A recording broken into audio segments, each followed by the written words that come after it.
سێوار باش بینەرێن هێژا و خۆشتوی بینەرێن بادینان سات بینەرێن ئێوارە بادینان خۆشحالین جارێکا دیەموین گەشتنە فێک و دۆژی بووی پێشکەشکردن ڕامی هەوای ئێوارە بادینان بیناران واکوی نەزانم کو ئێوارە بادینان لە ڕۆژانێن تێتە پێشکەشکردن ئەمڕادی میێوان دایرە کەسانێک یان چەند کەسانە بۆ یەکردێری گفتوگویەک بێتەکەن چاو گفتوگوە یا گرێدای بە ڕۆژێ بە یان ژیاگرێداوی بزانین و زانیاریان میێوانی مێ ڕۆژێ بۆ بتر خزمەتکردن هەوایان زۆر بەڕێز ئەڤروکام ڕابووینە میێوانداریان نویسەر و ڕەوشەمبیری زۆر هێژای باژێڕێ دهوکی ئەوژی دکتۆر ڕەشید فەندیە بابەت ئێمە ئەڤروکە ئانە یا خودێ دێگرێدای بیتن ڕەوشەمبیرکردنا جڤاکی بە ئەم دەستپێکی دێ بەحسی هەندێکین کە ڕەوشەمبیر کێ چاوە خەلک دێزانیتن ئەوێ هەنێ ڕەوشەمبیرە زۆر کەسا ناڤل خۆدانە ڕەوشەمبیر فلان کەس چل ڕەوشەمبیریەتی زێدەکریە بێژنەڤا ڕەوشەمبیر یان هەندێک ناوێندی بۆ وانات باشن و شوێنت جهەکی دیێ ژیانێدا کارێ خوب بکەن بێژن پەرتوک خەلکی ڕەوشەمبیر کرد جڤاکی ڕەوشەمبیر کرد دێل دکتۆری پرسین ژبلی پەرتوکا پەروەردە و خاندنا بلند ئەڤەک و ئەم بێژین پلەیên خاندنێنە مرۆڤ پلەیەکت گەیتەیە کادی پۆلێکی بۆیە کادی حتا دوایە باشە ئەف پەرتوکادی چ تێدایە کو حتا خەلکی ڕەوشەمبیر بکەتن بێژن پەرتوکە بیانی بخوینە هەندێک تشتا بخوینە یەن ڕەوشەمبیر و زانایên وڵاتên جیرانیان یەن دەور و بەریانیان هەرجایکێ بیت تووشی دێ ڕەوشەمبیر بی دێ پرسیاری دکتۆریکەین کادێ چاوە ئەف خەلکە ڕەوشەمبیر بن هەکەر وێ پەرتوکێ بخوینن ڕوولی ڕەوشەمبیری بخۆ چییە تناوا جڤاکیدا بۆ ڕەوشەمبیرکردنا خەلکی ڕاگەهاندنم گشتی مەو هەمی دەستگەها چیایە خەلکی ڕەوشەمبیرکەن یان ژیوەک و گەلێک جارە جادێ تێتە گوتن خەلکی بەرزەکەین ئەف پرسیارە و چەندین پرسیارên دیên وەکیڤا دێتگەل دکتۆری هێنە گفتوگوکردن هینین هێژاشی شێنڕێیاوان ژماراوێن سەر شاشەمە دیار هین پەیوەندیە مە بکەن سەبارەت بابەتیم هەر پرسیارە هەبی دیگەیتە دکتۆری دکتۆر دەستپێکی تو گەلە بخێڕاتی سەرسەرا سەرچاوە ئەڤرو بۆ ئێوارە بڵێ بەڵێ سوپاس بۆ برای منە خۆشتوی و هەروسا سوپاس بۆ کەناڵێ بەهدینان سات مەمنونێتەمە دکتۆر دەستپێکی دی بەحسێنێکی ئێمەکی کومە بەیری vێگاوی ئاماژە پێگیری ینی کی ڕەوشەمبیرە هەر کەسێکی نامیلکەیەک نوێسا ڕەوشەمبیرە هەر کەسێکی ناڤل خۆدانە دیوانێکی سەر شاشایەکی جهەکی ڕەوشەمبیرە پزرە جەنابێتەوە و ڕەوشەمبیرێکی باشێڕێ دهوکی و کوردستانی دەبێژینێکی ڕەوشەمبیر بەێ بەراهیە مەدوێت ئەم بزانین کە پێناسا ڕەوشەمبیری چیە مرۆڤێ ڕەوشەمبیر ئەم دە چاو پێناسکەین ئەوێ پێناسێژی دوو پێناسی هەین پێناسەکە کەڤنە پێناسەکە نییە هەندی پێناسە کەڤنە یا ڕەوشەمبیری ئەوە بەرێت گوتی ڕەوشەمبیر ئەوێت تایبەتمەند بیت وارێکیدا تشتێکیدا بیاوێکیدا و تشتێکیژیش بیاوێتی بزانیتە ڕاست يعني بعربية قلت من يختص في شيء ويعرف شيئا عن جميع الأشياء أف بناسا كفنا يعني بو نمونا دي بيجين اندازيارك هما أو بس اندازياري أخو بزانيت وتشتكي كيمش تشتي ديجي بزانيتن أفد قلت في روشنبير آن دكتور آن ايكي چاندني كارت كتن يعني بس چاندني بزانيتن بل نكا أو يهاتيا قهورين أو بناسا ڕەوشەمبیرێ نکە ڕاستە دەوێت یە تایبەتمەند بیت تشتێکیدا دەلیڤەکە ژیانەدای تایبەتمەند بیت بەلێت گەل هەندێژی دوێتن گەلێک تشتاش تشتێت دیژی بزانیت نەپیچێک تشتە چونکی دنیایە نکە بۆ گوندێکی بچیک و هەمی تشت ناوێک هەلبوو وەختی هاتە گۆڕینە وەخت هاتە گۆڕین بەلێ هاتە گۆڕین بۆ نمونە دەبێژم ینی بۆ نمونە بۆ هەمی خەلکی ڕەوشەمبیرێ نکە دەبێژین ئێک دکتۆرە بەلێ دوێت بزانیت هەندێکش سیاسەتێ کە سیاسەتە ناودەولەتی بیت ئان سیاسەتە ناوخۆیە کوردستانی بیت چاوڕێوێت چیتن دوێت تشتێکیش ئابووری بزانیت وێگاوێ ئابووری یانەکو اقتصاد یە بۆیە ئەساسێکی مکم یە شارستانیان نکە یە باژێڕوانیان نکە حەزارەتە نکە دوێت تشتێکیش ئابووری بزانیت گەلێکی ژێ بزانیت بەلێ گەلێکی نە تشتێکی گەلێکی ژێ بزانیتن سیاست مەگوتی و ئابووری مەگوت یان حتا بۆ دینی بۆ ئاینی ڕەوشەمبیرێ نکە دوێت تشتێکیش دنیای لای دینی فە بزانیتن نەمە بەستە منەوەمە قورعانی بخوێنیت و حەدیسێ نە هەمی دیانەتە ئەرێ دیانەت چاوە چێبووینە کەنگی هاتینە چ قۆناغ بوورینە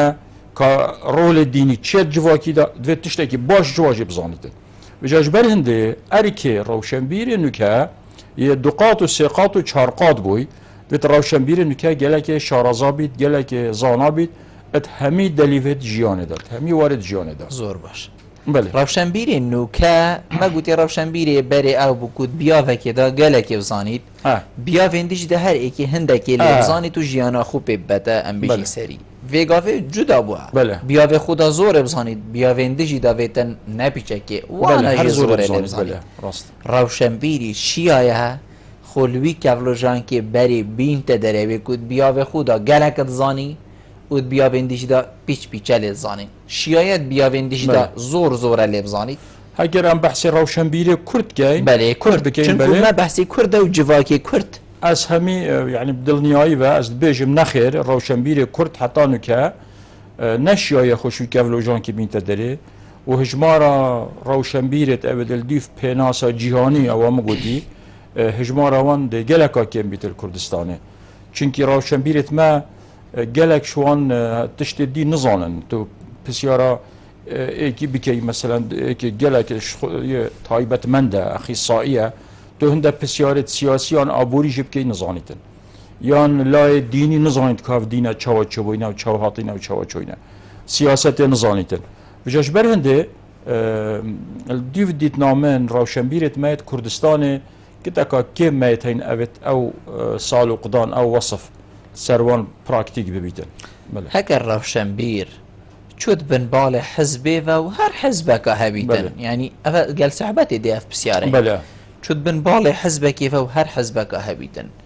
ببيتن بيجين وكو زمان حالي حزبي بلا افد بيتا روشنبيري كت ناف جواكي داكو همي بيجنبي تو روشنبيري نخير كان افد روشنبيري كت چارچو وكريا و ام بيجين بيفره كي داش بلا ازدوا بجم هندي ايديولوجي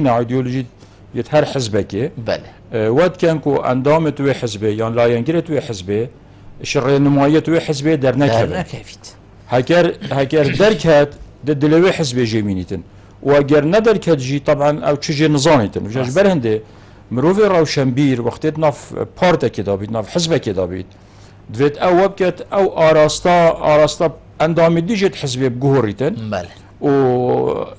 کاری بکت سر ایدئولوژی و حزب ایجی برف باشی ایدئولوژی باشتر لبکتن هکر هر خو اخستت چارچوفه و حزب داما ایدئولوژی و حزب هندک خالند نفیسینه العرض کی دفتر که بچیک بجنه پیراوان پروگرام بله نا هکر ناف بندت و پروگرامی دابیتن معنا نه فرقاوی اندامه کی اینه کو افرو مثلا بو افرو بوی آن آستوی خواندن یکیم بیتن هر وکی چون اندام هر کی بیت بس یه روشنبیر دوید شبی چارچوبه درکوید و رکت باش نشاوه پارتی بدد نشاوه حزبی بدد و بارا پترش روشنبیر جهانه یه دنیاه خونای خنن ناف چارچوبه حزبات آج برهنده زور جان خونای خنن ناف داد بجین ام نابینه اندامت چو حزبات دا راست واجی هنده بیرو باورت هین آن وقت بیت هل بجاردن دنگ خودنه اکی اوش کشینینه او نه کشه بله خونای خنت ناف قالب حزبی دا هو صهره هو صهره چند گرنگه جنابیت درگه کی گله که مازن وکریانی چند گرنگه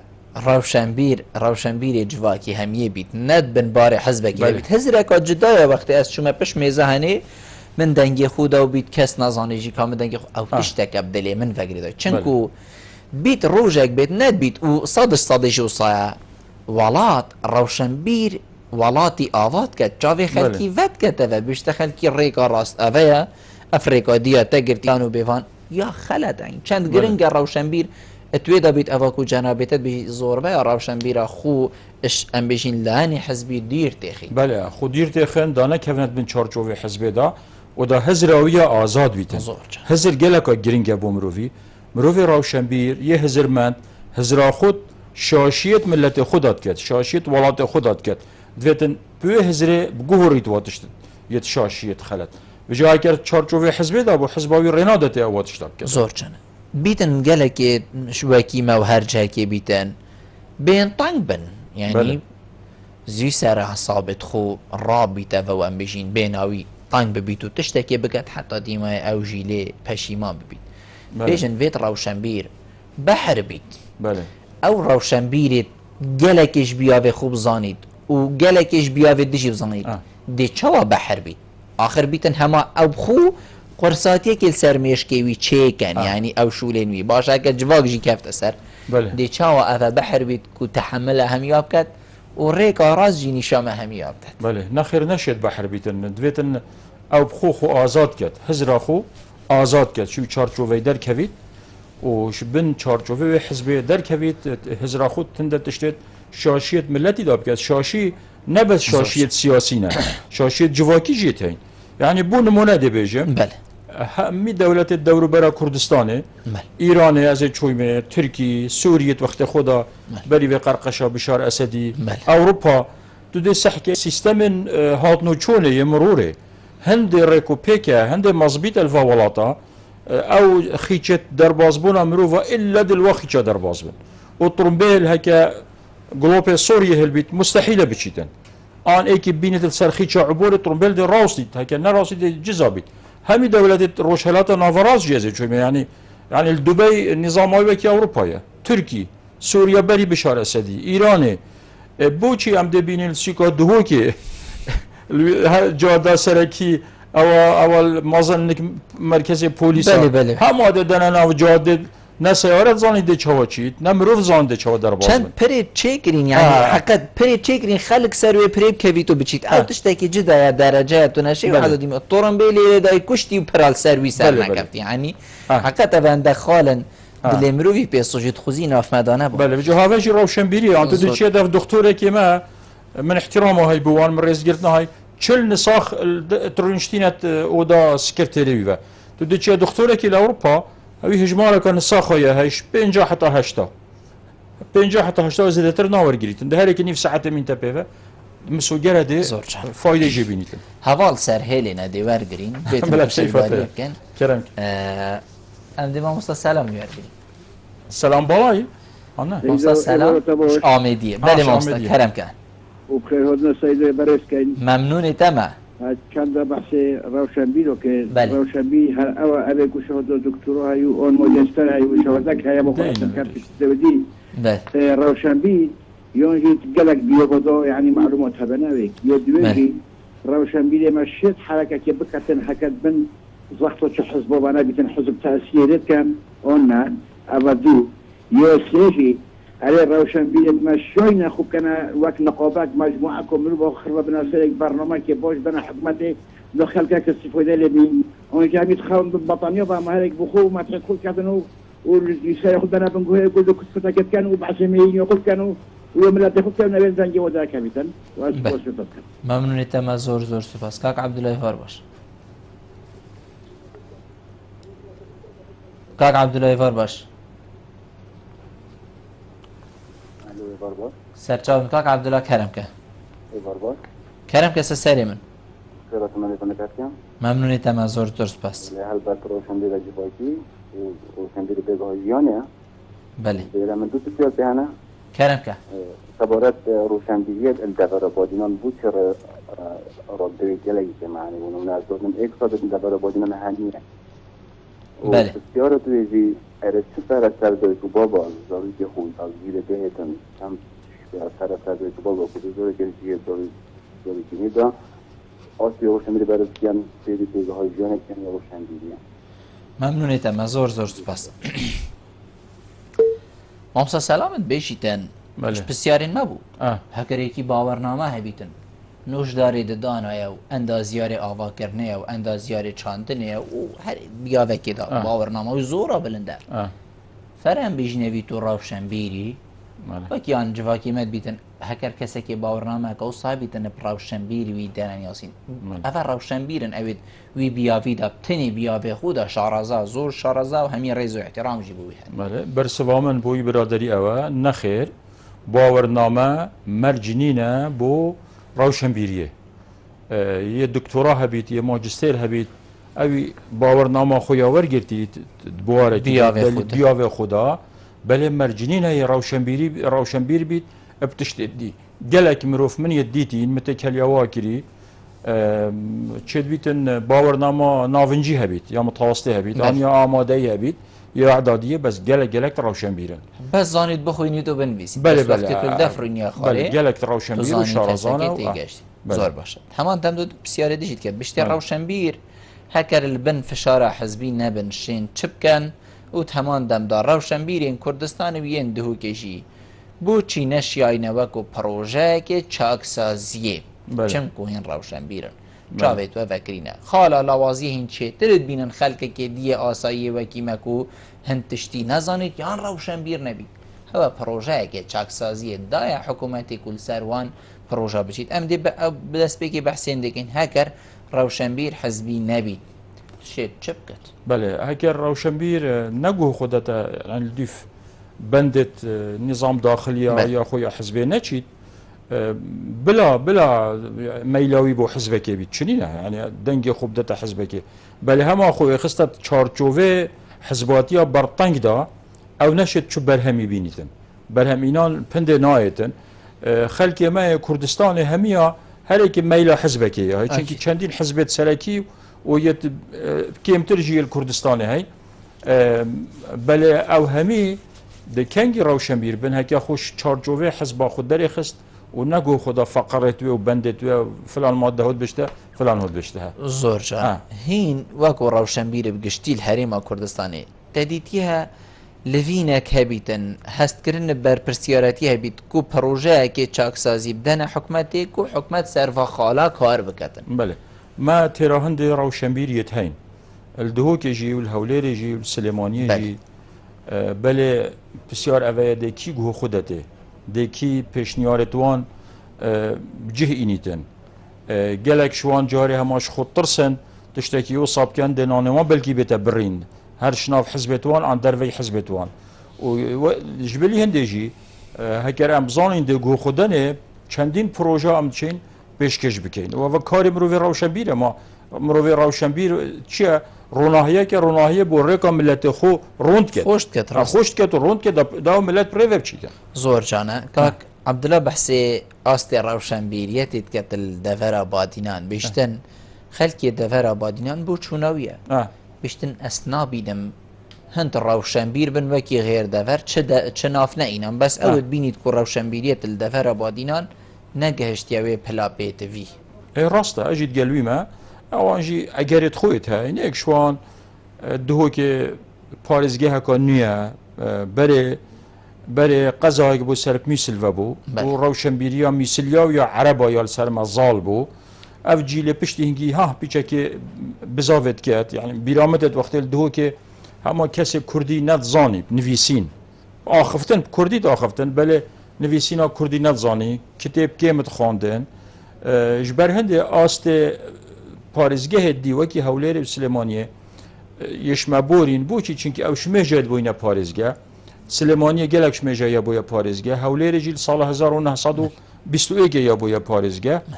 و خواندن له بویا زانکو له بوینه اجبر هنده یعنی آستوا اجید گل هنده مکوشی ما باشتره بله مرجنینه اف صفت مینید چونکه هندی جواکن ورارت کن گشکرنت کن پیشوت کن تطورت کن اگر افرو سلیمانیه و هولیر پتر روشنبیر لها بن دهو که نمعناوی او هما دهو که ده هر وصامینیدن چید بی دمک بدن ام شوا پتر لبین ام شوا پتر ریا او دیگه بگیرین یا روشنبیریه ام دیوا پیوندی ها جبر گرین بله کرم که کاک عماره فار باش کاک نوزاد کرم که کاک نوزاد کرم که بار سرچاوید من دنگی کاک نوزادی بلندن سرچاوید من هوا فرمو سرچاوید من فرمو کاک نوزاد زور سپاس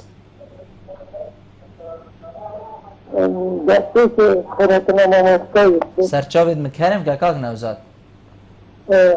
دیره من دو پسیارین هنگ بشون کپشتی جناب امام مستایی که نجات شان دا دسته بوده کرم که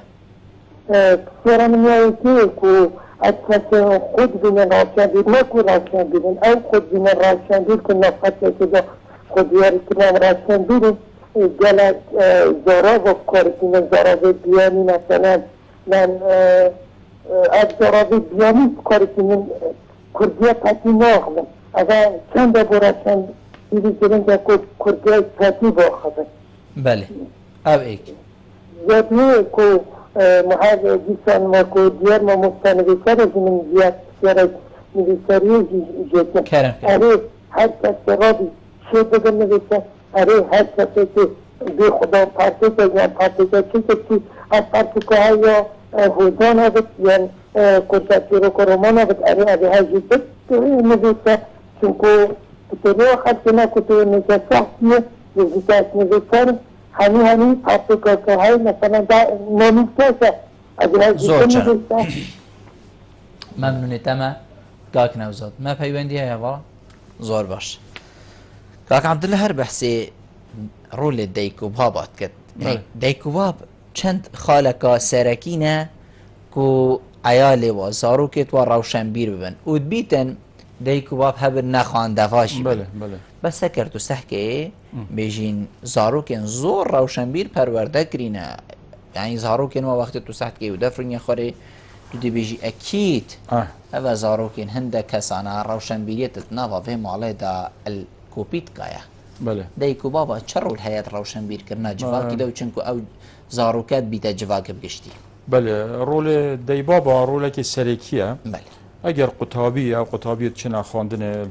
قطاب خانه تخینن اگر 4 ساعت القطاب خانه بیتن هر 20 ساعت دی یل دف دی بابا راست وجا و نسبه هم حساب کن في الرجاء 20 ساعت يلبن شيرات توان پرورده دی بابا ها اگر وا دی بابا بره زاروکت خدا خواندنه و دا کتابا و وقت کی بودان روزه 2 ساعت 3 ساعت بجی د کتابت خوخینی صدا او مروف دی روشن بیر بیتن اگر پیتا پی نکر و پشت گوه و هاوتن آن وکی هندک گندا مثلا دا قطاب خانه بنا گندکی دا بجن باب وره زاروک خدا خلی قطاب خانه بکه دا باب بجید میکسی نبچته برکارکا اس نچارم دکور خوفره که ما برکارکا قطاب خانه فایده مناکد بگمانه او وصا او باب وصا بیتن او دی بابت وصا بن کوروان نایت خواندنه و دی ماهی که سقط بیتن بله او دی بابت چل باجری بن چل گندی بن بله زاروکت خوب دنا خواندنه و مصرفی لبکن و سرگوهی هایی بکن که بردوام سر خواندن خو آنه بگمانه ده او زاروک ده چه بنو ده بنا روشن بیر زور جانه بله کاک نوزاد بجیتن هندک کسا ناوی روشن بیر دانه اثر خو کو چت کن یعنی بو چی ناوی روشن بیر دانه اثر خو هندک پیواد ناو آخفن خود اب کارتینن او پیواد بیت از و غیری من نزانین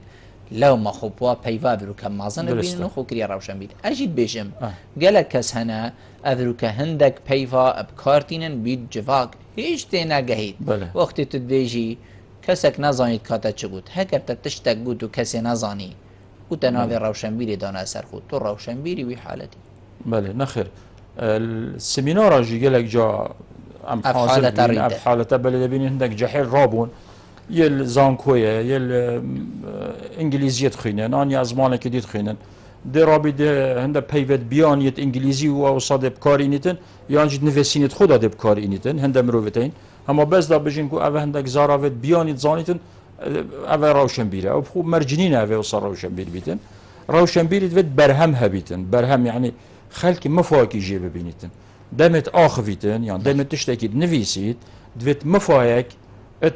نویسین آویده و گوت ناویده ها بیتن خلق کتیب گهید که چت بجیتن که بحث چت کتن زور باش ام دیوا هر دو پیوندی آجورگین دیاره حوالا گلک بیت بشکار بنگل جنابید بلا کرم کن یا الله که کار دو فرمو دیوار باش باشتر سرچاوید من کاک بلبل خیراتنا میخونه دادین زور برای ممنونی تم زور سپاس بودن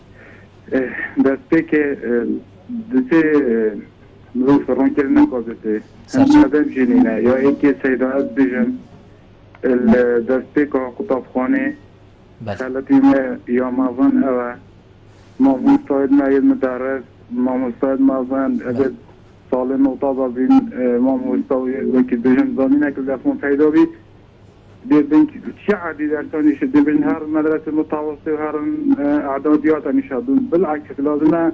ما مستاید ماید زیرک الابتدایی نشا عیالی ما بدن دادش تیبش تیریوان دانو که اوی درسات بجن عیالی ما المدرسه که یقول بله صفاتی خلاصی ریشه و گیدجن احترام بوانا چه دست نکتی ترین معلم چه تشتینش نظام بخواد نگرده نیشه عیاده ماشین آده نیادوی خلق ایده قبل دیف مروفیل دیف ایدی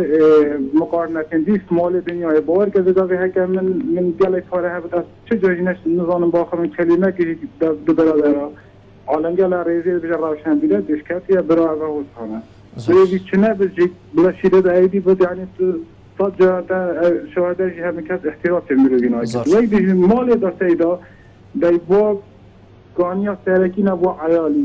چیش پاکجیه به چیش آخر تنها به چه حد تشتکی داد و صفاتیاتی بودی ممنونیتم زور سپاس بوده ممنونیتم طاهر حسنی باش باش سرچاوه سلام تبرا جالك دي إمارة خير بس خير تربرا سپاسیابی برنامجی پر بحث کن ممنونیتم بی سپاس ممنون راستی من بسیاره که دو پچیا تقریبا معبون کرم که ایک جه وقتی پیتا بحث جواکی کرنی از هر تأکیدی جیلی کما هست نتوایی اجتماعی البیده که دا خلق ما جواکی ما بیتنا من زوری که ما اما ایک جه یا دویشی پرورداما بداما تایبتش بچکاتی و هست آینی و عشیرتی ام بچه ابزار سر نتوایی و اجتماعی هست یاسای کیما پرورداما معلم دی دستی کن ایجا از نظام افرسیانی من سیده ایجاو برای بس تنو اتحس محس که هست نتوایی اجتماعی و یاسای ایزالتر بالستای هست عشایری و دینی دست خوش يعني بل خو بدي فيك صاروا كيف ما الشبيكاتي ده سياسيين ابش فلان عشيرتي اضماني ايش فلان دين ايش فلان يبغوا بيجي ابيكي ملاتي ماج كردستانيج نتواش خاطي ما زور سپاس بوده کاک حسن کاک نوزاد هر بحثی هندید کتن بیشتن اری همی کس بره نویسر بیشتن چنکو ماوستا دور نویسر او بره نیاسه همی کس بره نویسر خدا نه پرتوک کابتنی خدا نه لا پرین چند لا پراکین کیم یتکینه ناوا جلده که دا بلا سیبن بلا پینجی بن ناول خوب دانیت نویسر اول رولو سنگا نویسر اوه کیمت کت بله او دیارده یا های او دیاروکا های ناف جواکی مدا بطایبتی جحیلا گلک شوان خود هاوین میدان نویسینه میدان ادبی بله هکر صد خوب هاوینه من گلک جال سمینار ادبی جیبوتی صد شاعره کو شعرت نویسن ده دو آن سه چار ده بنا شاعر بس ابدی همی ده واسطین تیرا مهنه او صدا چاریان پنج بله تیرا مهنه هکر شاعر درز من تیرا مهنه او ام ما تجربه یا هر سالت هفته ازیت دلیوا بیا و نویسینه دا سالت هفته حتانو که یعنی پترش 40 ساله گلک گنج و غیری گنجی تعطینت ناف مدالکت یا نویسرا و اس نویسرمو شعرك یا العردك نویسی ان گوتارک بشتینگی یه واسطیای دیما که سه چهار نویسره کدمان آن پنج کدمان آن هفت شاعره کدمان طایبتی نسبتا هلبسته نسبتا شعره کرد گلک حش هلبستت کن مجارکت سمیناره که دا گوت هجمارا شاعرت کردا هندی هجمارا داربریان الکردستانی که چند داربر الکردستانی هنم مهند شاعرتی بلده چند شاعر بردوامیه دنه اما سمیناره دا گوت که چند شاعر نافدار بن ما باش ادب بسیاره که ما سر وقت احمد خانی و ملای جزیری و فقی طیران ما ابتنه شاعر بون نه صدا شاعر هبون بله همی برزبون او سه چارک مان آن پنج مان آن 10 مان و جان نکجی سرانسالی کردستانه ده 10 باش 15 هبن اودی همی ده بخوچنه دلیودیت جیان زور جانه وقتی ام گله جرات بشین دهنه بجاره کرد بله بدنا بخو هم هر خوب بجاره کرد تا کاردوق بحث هندید گتن بیشتر بله ببوره بس تشتکی دیده بجم سر هنده ما يخوند السايكولوجي يعني الدرونزانيه بله وقت الجحيل يعني 17 صاليه حتى 20 صاليه دليفت جيان البريفات بن هشتا باش نشت بل خبدتا اك ريك او اول ديف دما مجيوي في جامعه هم جالك دليفا جريتن جالك شعر دنفيسيت جوروكا دنفيسيت جوتارا دنفيسيت باش ديما هي د كفته سرك الراست كا مجيوي بو تشد بس او مينيتن هەمیە پاژوێتە زۆر کاردۆ بەسێنیت کەتم بشتن مەخابنی بەیانی هەر مامۆستایەکی زیرەک ئەڤروکە یەک و سەربۆر هەبن پەروەردێ برینە پولێن بلندتر مەسەلەن بریە ئامادەیە و بریە حتا دیمایە بشتن زۆر فەرە ئەف مامۆستایل پولێن دەستپێکیان خواندنیان زارۆکێن هەبن باشە دێ چاوە زارۆکێک ڕەوشەنبیر بیت هەکەر مامۆستایەکی کووەکی و ئەوت بژیت گێر چنە هاتیە ئەوت بژیت نەسیانی دیمایوە لە هاتیە مای گوتی ئەڤژی بوو مامۆستا و حتا دیمایە ئەنی مامۆستایەکی کۆ بخورتی بووە مامۆستا هەمی ڕێز و احترام بوو هەمیە بەسوەکی کو بژیت بخورتی بووە مامۆستا دی چاوە ئەڤە شێتن جڤاکێکی ڕەوشەنبیر کەتن دی چاوە شێتن پەروەردەیەکە درست گەینتە زارۆکی من کو پێنگاڤەیەکی ڕەوشەنبیرکردنەوەی بەلکل وێرێ دەست پێ بکەتن بەڵێ ڕاستە بخۆ وەیە بەڵێ مدوێت ئەس بەرسەوەی برادری بدەم بێژمێ ما گەلک کێش و گرفتاری مشکلة ميل واري پرورده بله الواري قطابخانه هكر ام بحث بیچه کشی شوار پرورده و گرفتاری دیو بکین هم دوید وی برنامه هم سر همیه چون که کاک حسن جی بیشتن همی هستا ول زاروکی مرو و هات یک همی ماده و بیت گردن هستا نه توین ما آخر کابرا دی چا بیت کسا کی روشن بیرو کو حشملاتی خوب کرد من دوید استفاده هم لب کی ما گلک گرفتاری تین توار پرورده دا مامۆستای بگیره مامۆستای لاواز پروگرامت خواندنه بگیره پروگرام کتابی بله کچت کتابی ده هیا اشواره یه افراستر یعنی وزارت و ریوبریت گشتی و واتشتا مگلک کش و گرفتاریت هین و تشتش همیا گرینگتر وکیوی گوتی گلک ماسیت پرتوکا ده هنش لای نتویوه یعنی دویتن ام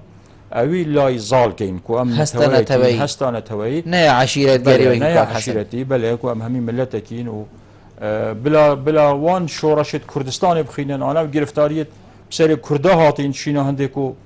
بحث عشایی بکن زور جان دیوی پیوندی جوارین کاک عبدالله باشی من زور بسیار هنه حقیقتا دیشینه بسیار خواه والیم برس کاک عبدالله بار باش السلام علیکم علیکم السلام و رحمت الله سریم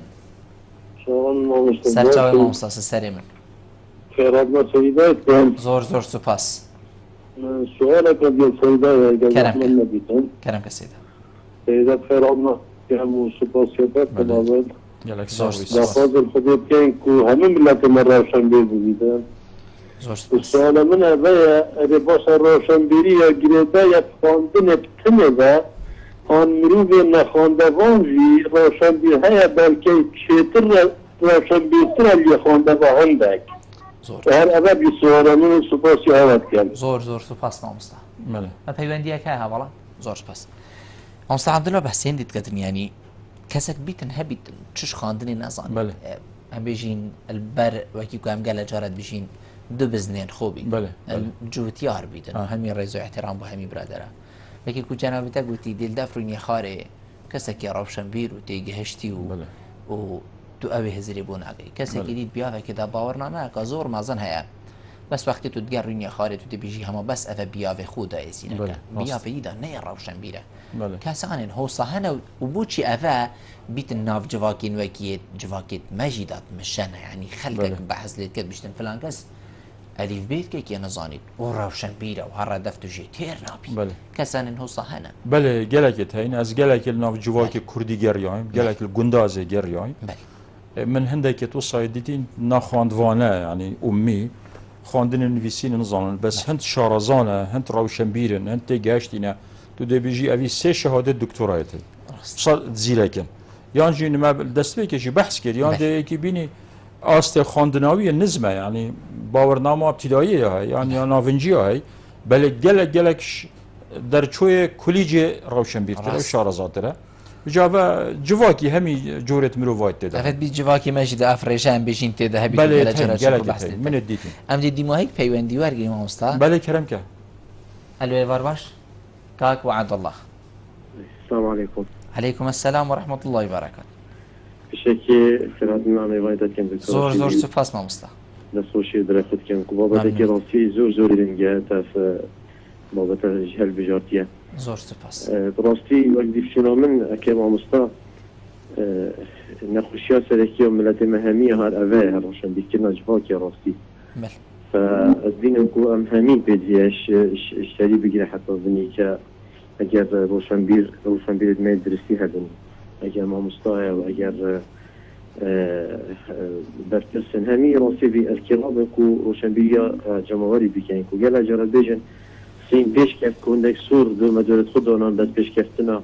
يا مروبي درسنا كنا نجا أم راسي بدي أبي بيش روشنبي كرنينا كو خلتي ما راسي جلك محتاج روشنبي كنا يا جودة جهة روشنبي جو كلمة عامة راسي بهاي معنا بخلا ديري. بله. فقال محل في راسي بابتها كتب بالداء وذكرنا وصحبة التساعد. زور سپاس بوده. أبي هول بدن كم مجتمع خو ملت خو پیش بخیم بدنا حياة روشنبیه. زور سپاس بوده کاکو عبدالله.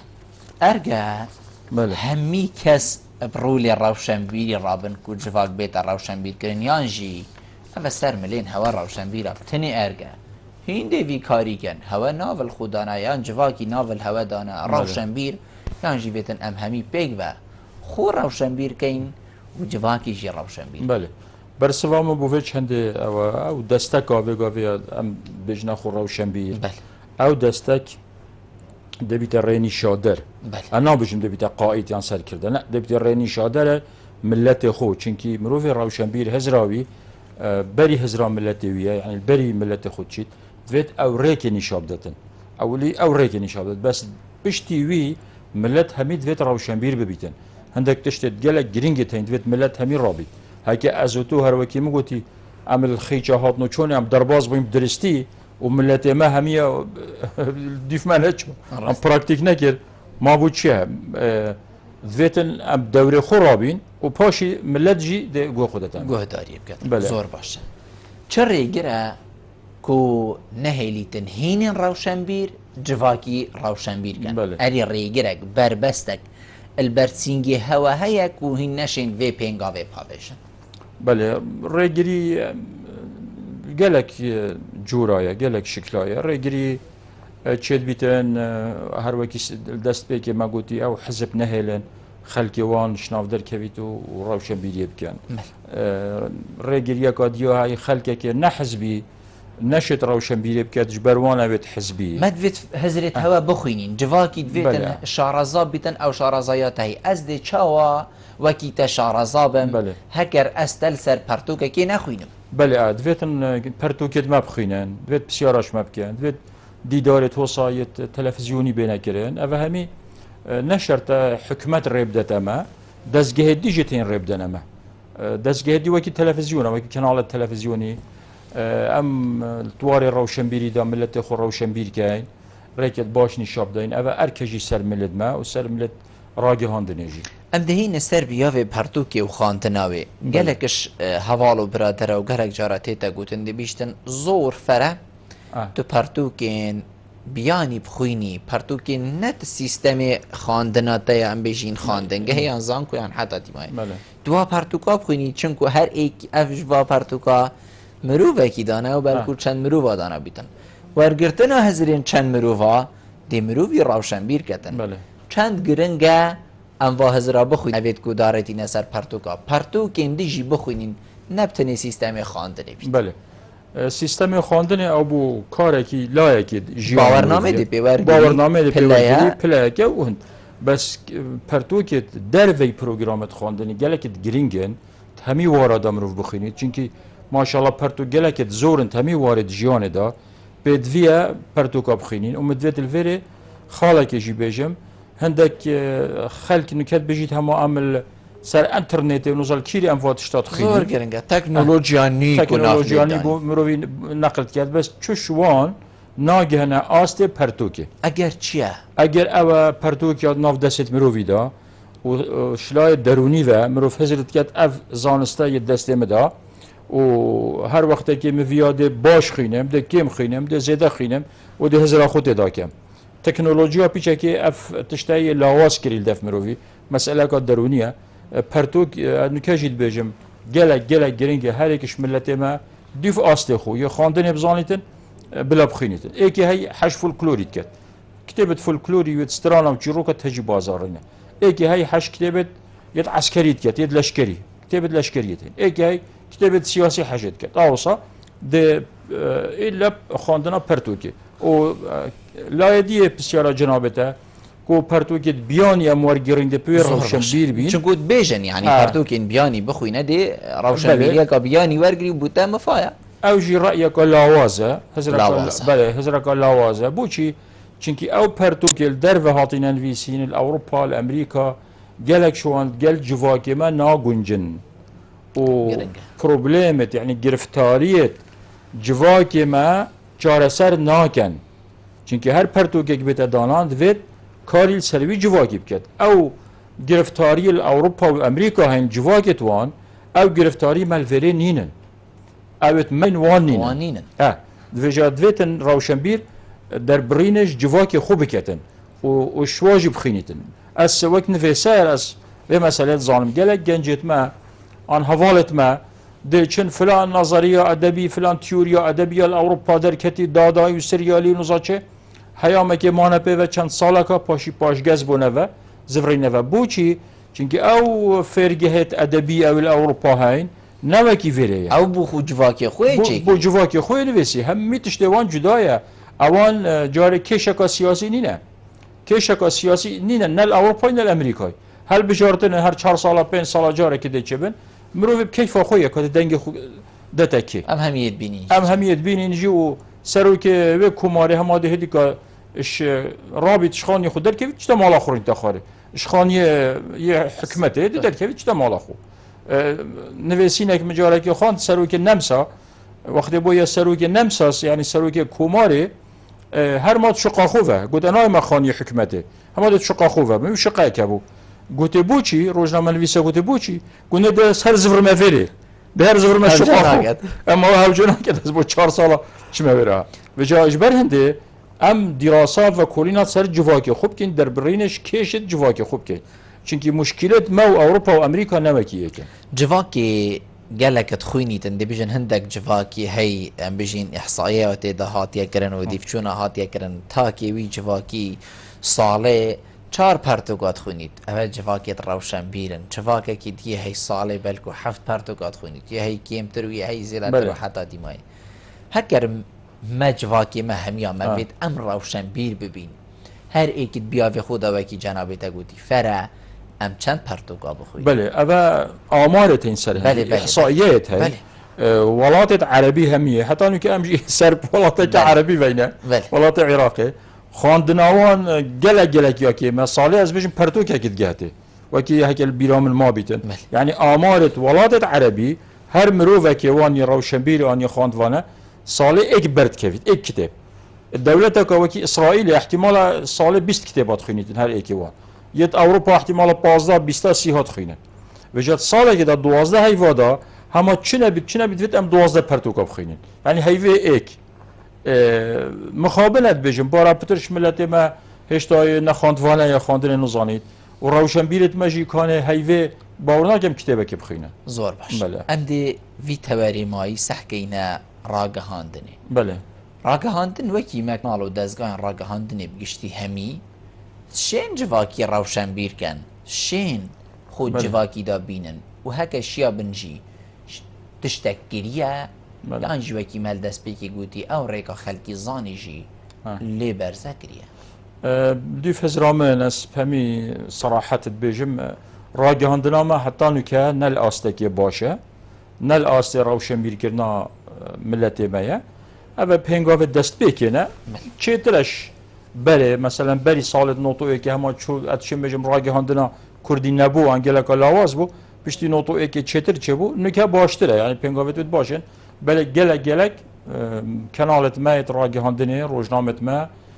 پدوی خالکی نه کو زمانزان سر راستن شلای زمانی و زور گرنگه بله گلک شاشی چد بن گلک پیوت بیانیت اینن کو کس خولی ناکت خدا جی حقیقت یعنی کس خولی ناکت خدا ناگو خدا نه کسیشی مبخو چندین گوتار یل روزنامه افرو بلاف کرین سر شاشیت روزنامه وانیه کانال تلویزیونی کس ناگو خدا ده کس ناخینیتن کی زان که روزنامه چوگوتیه حتی نو که فرق ناکن گلک بجرت ما فرق ناکن ما بین پلان و پیلان هندی پلانه یعنی خطه نقشه و پیلان یعنی مؤامره یعنی مؤامره که دولت دجی کرداب کرد بجنه پیلانک بو مگیره و پیلان جزایری اول سال 75 دجی کردا کری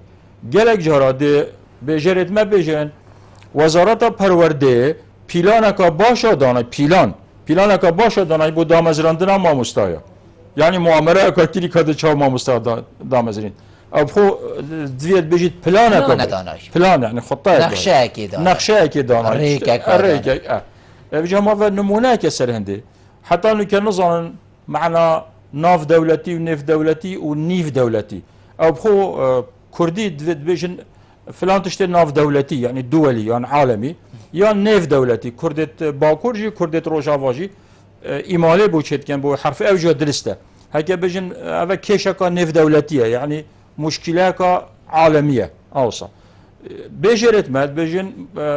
كيشكا يا نيف دولتية يعني نصف الدولة خلتت شي نابد بيجي نيف دولتي بيجي ناف دولتي أو نيف دولتي زور باش بس دكتور تنابيني كو امل سيرفي ريكي تشين وامل بردوامي بيجي تما راوستا تو خلتي هندي بو بيجي فايده زور باشه باشه عند الكير راوستين يعني كي دي راوستين چار نويستي ما چه مادام حتى في قوي نيفي و نيفي ليك فرق نكين بلان و بيلان ليك فرق نكين چار نويستي ما چه وحتى انه ك مودرن و مودرن جيك فرق ناكن مودرن كلمه كو انجليزيه بيفا كو انجليزيه مودرن يعني تشتني بيجرد ما بيجن مودرن مودرن دبو چی بيجي مودرن اصله انجليزيه ومودرنا مثلا چاره نويستي ماده چه بيد في دستو داري چونكو ريكا دريجا و قالك لاوي تشين بزرامه و ياشما و ام قالك زيرك دل ريكت خورچين بيتن شيفي بيتن شيفي يعني ناف غابات ربرزبي زور باش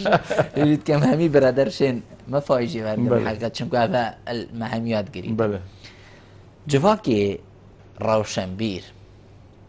چه آواکرن تدایه بله چه خوشی تدایه چه هزر وکرن تدایه جواکی روشنبیری چاوایه جواکی روشنبیر همه تشتتویت یاسایینه يعني قانونينا هكر ريكي بوتا خضانا بيتورن بيلناهت هندي مروف هم بله هكر بوتا پردانا بيتن تو دل پري درواز بيت تو الجوتساي دي لزي درواز نبيدي الرحاتة چي بله تو دي اكش روشنبيرية تو دي چه ماركتكي الأوروبا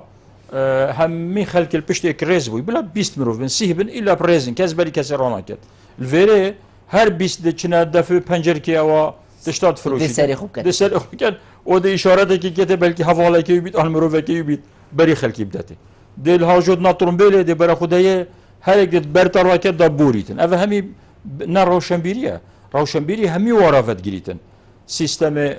صحية صخلمية فت جريت پروردي فت جريتن هاتنو چونه ورد گریتن همه تشتا دوید بده سیستماتیک کرن سیستماتیک يعني همه تش نظامي بیتن زور باش دكتور دائما برف ديماهي كي بچو هكر جنابته پیوقا ديماهي كي بي تو شي كلام بله اس گلک سپاسیا کانال هوت گم بو وکرنا واندلیوا و اس کسک من خود ترخان گری بو خدمت ملت خو اس نکجی هر بردوام سرکار خو و بس مدوید از خدمت ملت خوب کم حتی روجا دیماهیه هر صاحبی و عمریت دریج بید و خدمت جنابت یا دیاره و روشنبیر و نویسر و خاندوان جی همی جنابت نیاسن بله اسمع من زور سپاس دکتور بوده روی نشتن گلتا جه سرفرازیه زور سپاس ولی بینرین هجاب خوشتوی و چند هم گشت دیماهی که خلق عبرو که یا برنامه هوای واربادینان هیوید کم امشیا بین ما بیچه خدمت آبین برای اسکر بید حتی موینو خلق قادش بی برنامه جيل شاف دي خداي ما زندا بن ما الله وآفا